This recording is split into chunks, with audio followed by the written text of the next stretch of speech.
Well, good day, everyone. We are here at Pacific View Memorial Park. I have parked my car near the entrance here. First of all, I think that anyone who loves a good story is especially fond of stories of miracles and powerful deliverances, which in my worldview is something that only God does. I personally know of one where a man jumped out of an airplane. His parachute didn't open.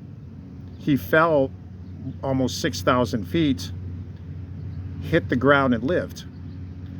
I know that man personally. He was my supervisor for 4 years. I'm not going to share his name because just to honor his privacy. I know the man quite well. He wouldn't mind if I did share his name. But yes, he actually survived. Another one, which is probably even more hard to believe, is a man named Tsutomu Yamaguchi, who was present in Hiroshima on August 6, 1945, when the atomic bomb Fat Boy fell. He was about 5 kilometers from the epicenter, and he survived. He spent the night in a shelter and took off the next day to his hometown of Nagasaki, intending to do some work there. He was a marine engineer. He was present near the epicenter when the second bomb fell. He survived that. He lived 93 years. How is either story possible? The story of my ex-supervisor or the story of Tsutomu Yamaguchi? God. That's why. So we all love stories like that of miracle deliverances. If you don't believe in miracles, I think you need to get with the program, because God is quite real. However, let's discuss a subject that is not really delightful. It's much more painful. The subject of drunk drivers.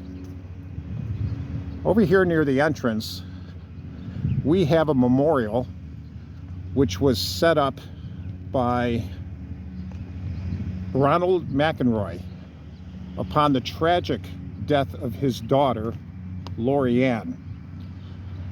Ann was killed by a drunk driver 5 days before Christmas on December 20th, 1995. She was driving near the intersection of State College Boulevard and Lincoln in Anaheim. I know right where that is. That's less than 4 miles from the entrance to Disneyland.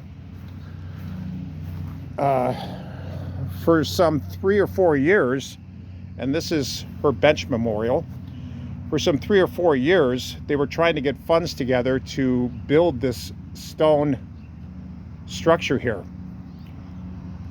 It was far more money than they were able to save, so blessed people of Pacific View Memorial Park at that time in the year 2000, they were able to donate time, resources, manpower, and they constructed this. This is a place where people who have lost loved ones can come, no matter where your loved one died, no matter what part of the country. You can pay a certain amount of money, I don't know what it is, and have a memorial to your loved one right here. Now there's room on this wall for probably 150 or more people. It's not all, it's not all occupied. There's Lori's specific plaque right there.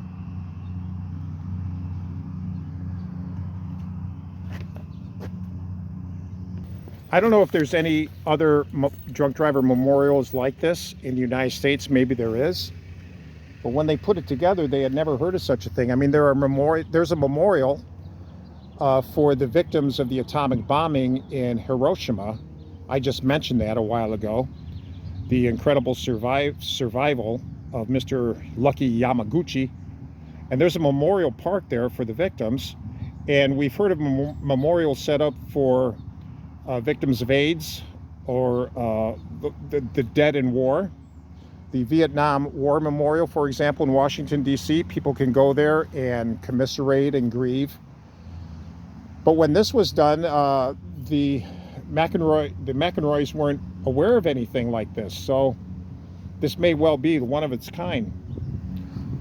So this is what you'll find upon entrance at the park.